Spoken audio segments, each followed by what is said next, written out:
Hello students, welcome to top scholars. आज हम लोग सीबीएसई क्लास 10th के chapter the human eye and the colourful world के previous year questions को करेंगे। सबसे पहले इस चैप्टर की वेटेज देख लेते हैं कि इस चैप्टर से किस टाइप के क्वेश्चन और कितने मार्क्स के लिए आते हैं। तो अगर हम इस चैप्टर के वेटेज देखते हैं 23 टू 25 के बीच में, तो 23 में आप देख सकते हैं कि एक क्वेश्चन आया है जो कि हमारा 4 मार्क्स का है, और 24 में आप देख सकते हो कि 2 क्वेश्चन 1 मार्क के और 1 क्वेश्चन 3 मार्क्स के आए हैं, और 25 में हम देख सकते हैं कि 1 क्वेश्चन 1 मार्क्स के आए हैं। अब इनमें 1 मार्क्स के जो क्वेश्चन है वो एमसीक्यू वाले क्वेश्चन है, और इसमें जो 3 मार्क्स के क्वेश्चन है वो शॉर्ट आंसर के क्वेश्चन है, और 4 मार्क्स वाले जो क्वेश्चन है वो लॉन्ग आंसर वाले क्वेश्चन है। सबसे पहले हम लोग अपना फर्स्ट क्वेश्चन देखते हैं। ये एक वेरी शॉर्ट आंसर क्वेश्चन है जो कि 2 मार्क्स के लिए आया है सीबीएसई 2023 में। क्वेश्चन देखते a narrow beam XY of white light is passing through a glass prism ABC as shown in the diagram। तो हमको एक डायग्राम दिया है ABC करके, ट्रायंगुलर प्रिज्म है जिसमें XY रेज इंसिडेंट कर रहे हैं। Okay, trace it on your answer sheet and show the path of the emergent beam as observed on the screen PQ। Name the phenomena observed and state its cause. तो यहाँ पे जो भी XY तुम्हारा incident ray है on the prism, और उसके बाद आफ्टर क्रॉसिंग द प्रिज्म जो हमारे स्क्रीन पे कैसा पैटर्न बनेगा उसके बारे में हमको रे डायग्राम को कंप्लीट करके बताना है। तो सबसे पहले इसको सॉल्व कर लेते हैं। तो हम यहाँ पे डायग्राम देख सकते हैं। तो जब भी इंसिडेंट रे XY तुम्हारे AB सरफेस पे पड़ रहा है, सबसे पहले वहां पे डिस्पर्जन ऑफ लाइट हो रहा है, मतलब व्हाइट लाइट अपने मल्टीपल कंपोनेंट में स्प्रेड हो रही है, और रिफ्रैक्शन ऑफ लाइट हो रहा है, जिसके वजह से अलग अलग कलर ने अलग अलग पाथ को चूज कर लिया। वॉयलेट वाला ज्यादा डेविएट होगा और रेड वाला सबसे कम डेविएट होगा। ओके, उसके बाद जब वो दूसरे सरफेस AC पे पड़ेंगे तो वहां पे बस रिफ्रैक्शन ऑफ लाइट होगा, क्योंकि वो ग्लास से एयर में निकल रहे हैं, तो away from the normal all the colour of light bend होंगे। यहां पे आप देख सकते हो कि जो भी हमको स्क्रीन पे पैटर्न मिलेगा, सबसे ऊपर रेड और सबसे नीचे वॉयलेट कलर की लाइट मिलेगी। अब इस क्वेश्चन के बी पार्ट में देखते हैं। It is observed that the power of an eye to see nearby objects as well as far off objects diminishes with age. 1. Give a reason for the above statement. 2. Name the defect that is likely to arise in the eyes in such a condition. 3. Draw a labeled ray diagram to show the type of corrective lens used for restoring the vision of such an eye. तो यहाँ पे हमको question में B वाले part में क्या बोला है?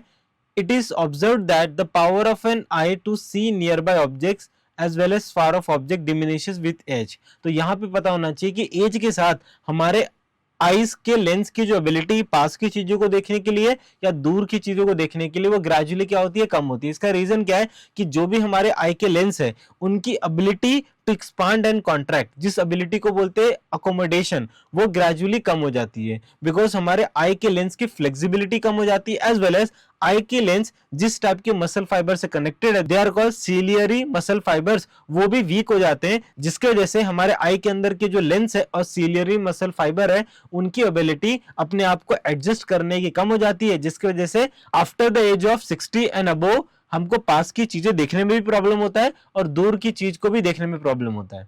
Second, name the defect that is likely to arise in the eyes in such a condition. इसको बोलते हैं पास की चीजें भी अच्छे से नहीं दिखाई दे रही है और दूर की चीजें भी अच्छे से नहीं दिखाई दे रही है, इसी को बोला जाता है प्रेसबायोपिया।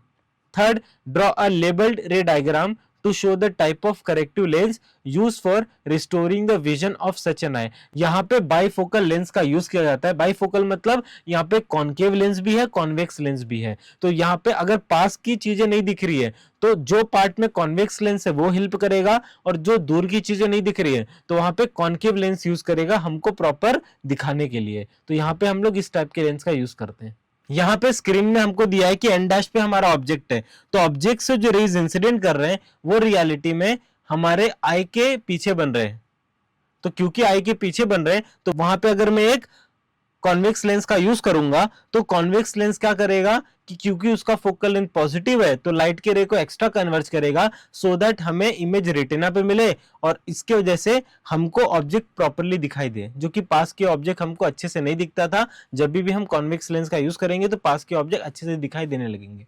नेक्स्ट क्वेश्चन तो एक एमसीक्यू क्वेश्चन है जो कि 1 मार्क के लिए 2024 के पेपर में आया है। क्या दिया है? The lens system of human eye forms an image on a light sensitive screen which is called as, तो हमारे आई के अंदर जो लेंस है वो जिस स्क्रीन पे इमेज बनाता है उसका नाम क्या होता है, ये क्वेश्चन में पूछा है। ए कॉर्निया, बी सिलियरी मसल्स, सी ऑप्टिक नर्व्स, डी रेटिना। तो यहां पे डायरेक्टली याद रखो कि हमारे आई के अंदर का जो लेंस है वो जो फाइनल इमेज बनाएगा वो रेटिना पे बनाएगा, तो रेटिना एक स्क्रीन का काम करता है, तो यहां पे ऑप्शन डी करेक्ट है। नेक्स्ट क्वेश्चन, तो ये भी एक एमसीक्यू क्वेश्चन है, 1 मार्क के लिए 2024 के पेपर में आया है। क्या दिया है, assertion the rainbow is a natural spectrum of sunlight in the sky, reason rainbow is found in the sky when the sun is overhead and water droplets are also present in air. A option, both assertion and reason is correct and reason is a correct explanation of assertion. B, both assertion and reason are correct but reason is not the correct explanation of assertion. C, assertion is correct but reason is incorrect. D, assertion is incorrect but reason is correct. अब यहाँ पे देखते हैं कि हम क्या कर सकते हैं इसका, ठीक है। तो पहली बात assertion को वापस से रीड करते हैं, the rainbow is a natural spectrum of sunlight in the sky. Very good. तो यहाँ पे जो हमारा रेनबो होता है वो व्हाइट लाइट को मल्टीपल कलर में स्प्रेड आउट कर देता है ना, तो रेनबो के पैटर्न में आपको अलग अलग कलर डिस्टिंक्टली दिखाई देते हैं। इसका मतलब वो क्या है, नेचुरल स्पेक्ट्रम में क्रिएट कर रहा है हमारी व्हाइट लाइट को, ठीक है। तो असर्शन इज करेक्ट। अब रीजन में दिया है rainbow is found in the sky when the sun is overhead and water droplets are also present in the sky. तो जब भी हमको रेनबो दिखाई देता है तो वाटर ड्रॉपलेट्स का होना बहुत इंपॉर्टेंट है। इसके लिए रेनबो आपको रेनी सीजन में ही दिखाई देगा या ऐसी जगह पे दिखाई देगा जहां पे साल भर बारिश हो रही है, ओके। और वो मोस्टली तुमको सुबह के टाइम पे या शाम के टाइम पे दिखाई देता जहां हमारे सन जो होता है वो नीचे होता है, वो लिटरली ओवरहेड नहीं होना चाहिए। तो यहाँ पे रीजन हमारा गलत है, तो assertion is true and reason is false. कौन सा ऑप्शन ऐसा दिया है, सी ऑप्शन, वो करेक्ट आंसर है। नेक्स्ट क्वेश्चन एक शॉर्ट आंसर क्वेश्चन है जो कि 3 मार्क्स के लिए 2024 के पेपर में आया है, देखते हैं। क्वेश्चन में क्या है, study the diagram given below and answer the question that follow. तो यहां पे हमको एक डायग्राम दिया है, उसके ऊपर कुछ क्वेश्चन पूछे, उनका आंसर हमें देना है। 1, name the defect of vision represented in diagram, give a reason for your answer. 2, list 2 causes of this defect. 3, with the help of a diagram show how this defect of vision is corrected. एक एक करके बात करते हैं। Name the defect of vision represented in the diagram, give a reason for your answer. तो ये diagram में आप देख सकते हो कि जो भी हमारे आई के पास में जो ऑब्जेक्ट है उससे जो लाइट निकला वो जब लेंस से पास होगा तो उसका इमेज हमारा रेटिना के पीछे बन रहा है। और क्योंकि इमेज रेटिना के पीछे बन रहा है मतलब नियर की चीजें हम अच्छे से देख नहीं सकते। अब नियर की चीजें अच्छे से नहीं देख सकते मतलब कहाँ की चीजें अच्छे से दिखाई देंगी, दूर की चीजें। तो ये बेसिकली फार साइटेडनेस का प्रॉब्लम है। किसका प्रॉब्लम है, फार साइटेडनेस, जिसका दूसरा नाम होता है हाइपरमेट्रोपिया। तो यहाँ पे पास की चीजें नहीं दिखाई देती बिकॉज लेंस से जो इमेज बनेगा वो रेटिना के पीछे बनेगा और दूर की चीजें तुमको दिखाई देती है। तो यहां पे 1 के अंदर लिखूंगा मैं फार साइटेडनेस और hypermetropia. Second, list 2 causes of this defect. अब ये डिफेक्ट के 2 कॉजेस कौन कौन से हैं। पहला कॉज है कि जो भी हमारे आईज के अंदर के जो लेंस है या कॉर्निया है वो बहुत ही फ्लैट हो जाता है। तो यहाँ पे हम 2 कॉजेस लिख देंगे कि जिसकी वजह से फार साइटेडनेस या हाइपरमेट्रोपिया हो रहा है। पहला क्या लिखा, फ्लैटिंग ऑफ कॉर्निया एंड लेंसेस, और दूसरा क्या है, शॉर्ट आईबॉल। थर्ड क्या है, with the help of diagram show how this defect of vision is corrected। अब इसे ठीक करने के लिए क्या किया जा सकता है इसको एक बार देखते हैं। तो आप देखो कि जब भी स्टार्टिंग में हमारा ऑब्जेक्ट पास में था तो इमेज हमारा रेटिना के पीछे बन रहा था। अब यहाँ पे अगर कॉन्वेक्स लेंस का हमने यूज किया तो हमको पहले से पता है कि आईज के अंदर के जो लेंस है वो प्रॉपर कन्वर्ज नहीं कर पा रहा है। तो यहाँ पे अगर हमने कॉन्वेक्स लेंस का यूज किया तो कॉन्वेक्स लेंस क्या करेगा, वो एक्स्ट्रा कन्वर्जिंग पावर देगा, जिसके वजह से जो इमेज हमारा रेटिना से पीछे बन रहा था अब रेटिना से आगे बनेगा, जिसके वजह से हम उसे प्रॉपरली देख सकते हैं। नेक्स्ट क्वेश्चन, ये एक एमसीक्यू क्वेश्चन है जो कि 1 मार्क के लिए 2025 के पेपर में आया है। क्या है क्वेश्चन, एक बार देखते हैं। An old person is suffering from an eye defect caused by weakening of ciliary muscles and diminishing flexibility of the eye lens.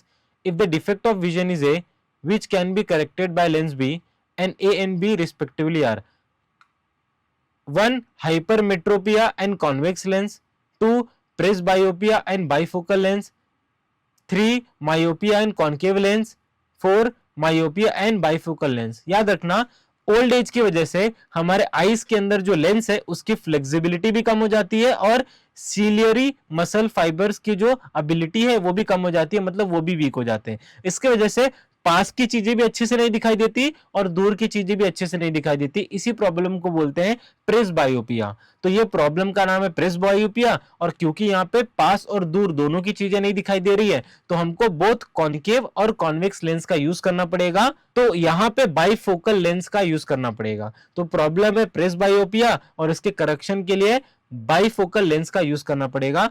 तो यहाँ पे हमारा ऑप्शन 2 करेक्ट है। Thanks for watching. अगर आपको लेक्चर अच्छा लगा तो आप लाइक, कमेंट एंड सब्सक्राइब कर सकते हो टॉप स्कॉलर्स चैनल को।